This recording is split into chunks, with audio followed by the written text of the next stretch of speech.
श्याम सुंदर की दुल्हन बना दो, मुझे श्याम सुंदर की दुल्हन बना दो, मुझे श्याम सुंदर की दुल्हन बना दो, मुझे श्याम सुंदर की दुल्हन बना दो।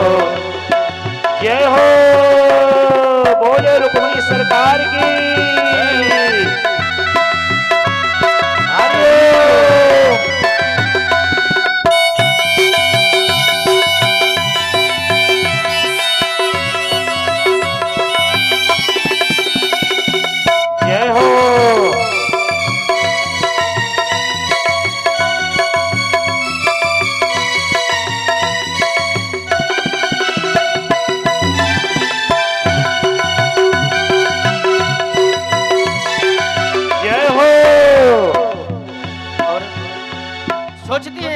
बताती है रुक्मिणी जी, सत्संग में मेरी चर्चा चला दो, सत्संग में मेरी चर्चा चला दो, सत्संग में मेरी चर्चा चला दो, सतगुरु से मेरी मिलन करा दो, सतगुरु से मेरी मिलन करा दो, और उनको बुला के तो करा दो, उनको बुला के हल्ले तो करा दो, मुझे श्याम सुंदर की दुल्हन बना दो, मुझे श्याम सुंदर की दुल्हन बना दो। आओ मेरी सखिया मुझे मेहंदी लगा दो, आओ मेरी सखिया मुझे मेहंदी लगा दो, मुझे श्याम सुंदर की दुल्हन बना दो, मुझे श्याम सुंदर की दुल्हन बना दो, मुझे श्याम सुंदर की दुल्हन बना दो। जय हो,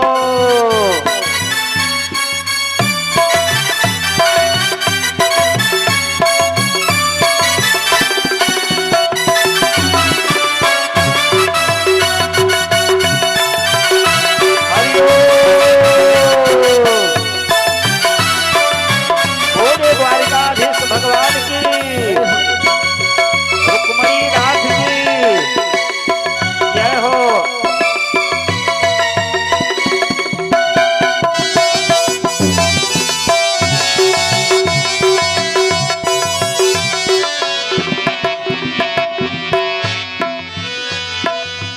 और फिर समझाती सहेलियों की, ऐसे ऐसे सजाओ ना कि जो लोग देखते तो देखते रह जाए, ऐसा करो कबहू दूल्हा न रूठे, ऐसा करो कभी दूल्हा न रूठे, ऐसा करो कभी दूल्हा न रूठे, ऐसा करो कभी दूल्हा न रूठे। और ऐसी पहनी है चूड़ी जो कबहू न टूटे, ऐसी पहनू चूड़ी जो कबहू न टूटे, ऐसी पहनू चूड़ी जो कबहू न टूटे। अचल सुहागी की बिंदिया लगा दो, अचल सुहागी की बिंदिया लगा दो, मुझे श्याम सुंदर की दुल्हन बना दो, मुझे श्याम सुंदर की दुल्हन बना दो, मुझे श्याम सुंदर की दुल्हन बना दो। जय हो,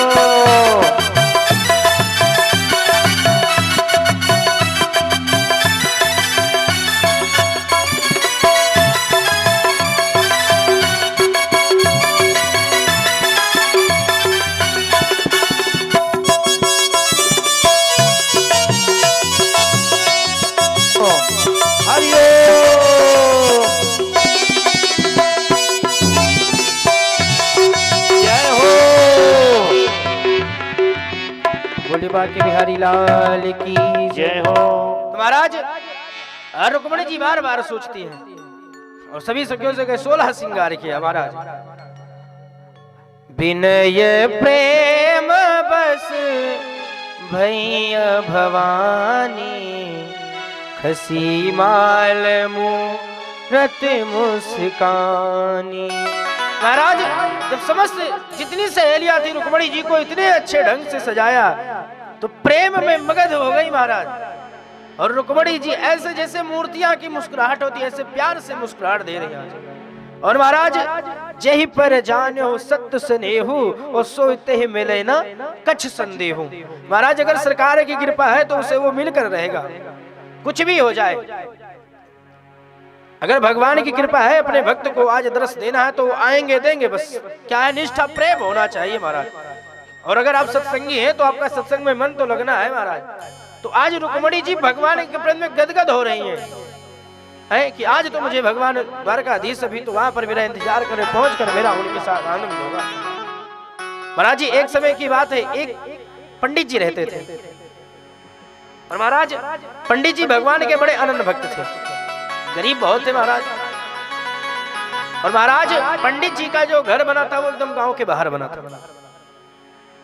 महाराज उसी गांव में से 3-4 चोर रहते थे महाराज। तो 4 चोर रहते थे तो रोज चोरी करके जाते थे, उधर से निकलते थे, पंडित जी रोज देखते रहते थे। पंडित जी सोचते थे लो इन लोगों से पूछे कि आप लोग कहाँ जाते हैं, खाली हाथ जाते हैं, वहां से भर भर के सामान लाते हैं। महाराज एक दिन पंडित जी का जी नहीं माना, तो महाराज जब वो 4 लोग गांव से निकले तो महाराज जी ने रोक लिया, कहा ये बताइए आप लोग रोज जाते हैं और इधर से आप 4 लोग बिना कुछ लिए जाते हैं और उधर से जब आप वापसी आते हैं तो आपके पास बहुत सारा सामान होता है महाराज। तो महाराज ये बताइए आप लोग कहाँ जाते हैं? अच्छा अब सोचे बताएं तो बताएं कैसे? तो महाराज कहा कहीं नहीं, बस ऐसे हम लोग घूमने सुबह थोड़ा मॉर्निंग वॉक के लिए हम लोग जल्दी निकलते, दूर तक जाते हैं तो उधर से सामान उमान खरीद लाते हैं। महाराज वो 4 चोर गए, चोरी किया, वहां से रिटर्न आए, गांव के सारे लोग उस टाइम जग गए तो सोचा सामान पंडित जी के हाथ रख दिया। महाराज पंडित जी की कुटिया में रख दिया और कहा ये चीज आप किसी को मत बताइएगा कि इसमें क्या है और कौन लाके रखा है। महाराज संध्या का समय हुआ, सारे चोर फिर आए, तो कहा महाराज जी आप मेरा वो सामान दे दीजिए। पंडित जी ने कहा ले लीजिए, रखा है कोई बात नहीं। अच्छा कहा आज हम लोग एक अच्छे घर में चलेंगे चोरी करने, और कहा पंडित जी उसमें आपको भी चलना पड़ेगा क्योंकि बहुत बड़ा घर है, तो आपको ऐसा करेंगे गेट के पास में रखेंगे, अगर किसी की एंट्री होती है तो आप हमें बता दीजिएगा कि कोई आ रहा है, थोड़ा सा इशारा करना है बस आपको, और चलिएगा, उसमें से हम आपको धन वन भी देंगे जो कुछ मिलेगा। पंडित जी ने कहा हम नहीं जाने वाले और ना मुझे ये सब धन चाहिए। चारों ने कहा अगर नहीं जाओगे तो आपको मार डालूंगा।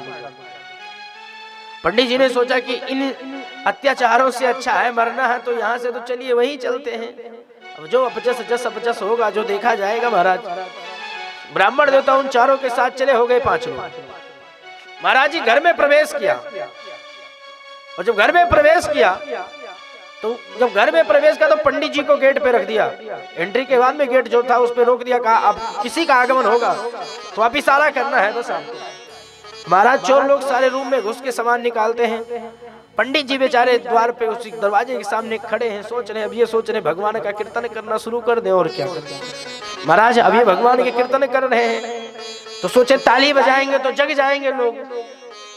महाराज मुख से करे लेकिन वो कीर्तन अच्छा नहीं लगता है। महाराज गाए गीत और बजाए बाजा होता है। महाराज जो कीर्तन है साज के साथ, संगीत के साथ, वादत कहाँ माने। महाराज सामने देखा कि घर में एक ढोलक रखी है, ब्राह्मण देवता के ढोलक पे नजर पड़ी, आनंदित हो गए, धन्य है, चलिए प्रभु की कृपा हो गई, हमारे लिए भी कुछ रखा है इन्होंने। अब पंडित जी ने कहा इसको हम ले चलते हैं। महाराज पंडित जी ने उसे उठा लाए और सोचा लाओ पहले थोड़ा टच करें यहीं पर, महाराज कथा में क्या आनंदित होगी, बजेगी कि नहीं। महाराज ब्राह्मण देवता जैसे सोचा कि लो बजाएं, एक ही बार मारा, चारों चोर आगे। अरे ये क्या कर रहे हैं आप? बोले कीर्तन कर रहे हैं। बोले कीर्तन नहीं, चोरी करने आए हो, चोरी करो, कीर्तन करने की जगह नहीं, कीर्तन आप अपने घर में करिएगा। महाराज ब्राह्मण देवता सोचे कीर्तन करने में भी दुविधा प्रॉब्लम हो रही है।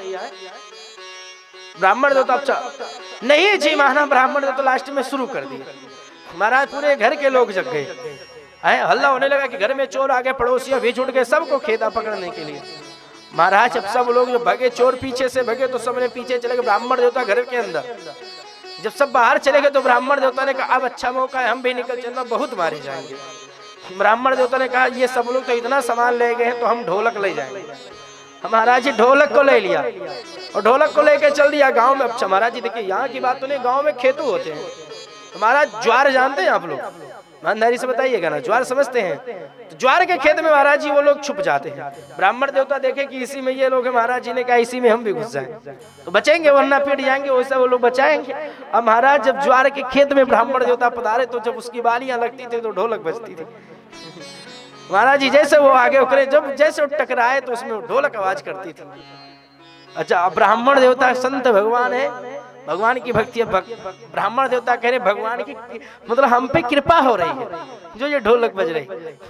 अब ब्राह्मण देवता ये नहीं सोच रहे कि ये बालियां लग रही है इसकी, ज्वार क्यों ये बज रही है। तो ब्राह्मण देवता सोच रहे भगवान की कृपा हो रही, बोल रहे भगवान की कीर्तन करो, मैं बजा रहा हूँ। हम महाराज चोर आगे भाग रहे हैं, पीछे से ब्राह्मण देवता ढोलक लेके निकले। महाराज कीर्तन करना, अब गांव के जितने लोग कह रहे वो जा रहे हैं। महाराज सारे चोर को ब्राह्मण देवता की कृपा से पकड़ लिए गए। महाराज ब्राह्मण देवता सारे चोर ब्राह्मण देवता को डांट रहे, क्या आपका कीर्तन और हमारा दुर्भाग्य हुआ। तो उसमें एक कहता है कि अगर इसको ना लाते तो हो सकता हम लोग बच जाते। और महाराज उसमें बता रहे कि अब आप ये बताइए जो चोरी नहीं किया उसे तो चोरी करने के लिए आप लाए हो, और महाराज ये चोरी नहीं किया, ये कीर्तन कर रहा है तो ये कीर्तन ही करेगा। तो महाराज बार बार समझाते हैं वो चोर लोग। अच्छा देखिए इस पर ठाकुर जी की कृपा होगी कि बिन सत ज्ञान कुभाव न भावा। महाराज ज्ञान नहीं है तो कुभाव उस पे है। तो महाराज सब लोग कहते हैं विजय